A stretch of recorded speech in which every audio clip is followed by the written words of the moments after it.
ça, il y a deux paramètres. Alors, quand on fait un investissement, on cale d'abord les campagnes de communication avec les groupes de médias qui font des valeurs nettes, alors, la différence entre valeur brute et valeur nette. Généralement, la valeur brute, entre la valeur brute et la valeur nette, peut avoir des discounts jusqu'à 80%, voire 90% selon les médias.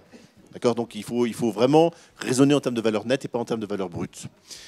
Et donc, c'est le premier paramètre. Et on demande toujours aux startups de revérifier ces tarifs pour être sûr qu'il n'y ait pas de contestation par la suite.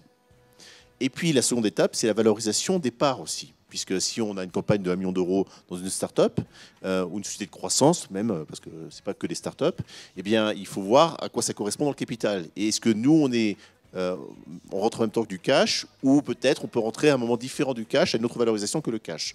Donc, c'est les deux paramètres qui sont des paramètres dont on tient compte quand on fait un investissement. Mais il faut savoir une chose, dans le Media for Equity, les groupes de médias sont payés à la sortie. Donc, ils ont une motivation, donc ils donnent l'espace, et en fait, ils ont en contrepartie des actions. Donc, si ça ne marche pas, ils font un write-off.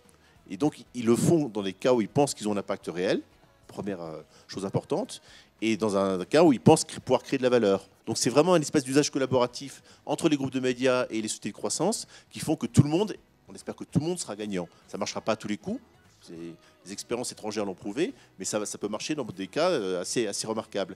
Et moi, j'ai la chance de m'être appuyé dans mes actionnaires. J'ai 4 actionnaires allemands, et 4 actionnaires allemands qui sont des professionnels du Media for Equity et qui ont fait les deals de Zalando, de e-Darling, de Trivago et plein de deals différents, à peu près 25 deals, je crois, au total. Et de temps en temps, je les sollicite pour demander leur expérience. Est-ce que ce cas a marché? Alors, il y a des cas qui ont été absolument aberrants, des boissons innovantes. Ils ont investi dans des boissons innovantes en Allemagne, des grosses campagnes de communication sur la télévision, se disant ça va marcher, c'est super, une boisson basée sur la taurine notamment. Et en fait, ils n'ont pas réfléchi à la distribution. Donc, ce n'était pas dans le Leclerc, le Carrefour, l'Intermarché local. Donc, ils font super campagne de communication. Et qui en profite? Red Bull. Parce que Red Bull, finalement, était le seul à être bien distribué.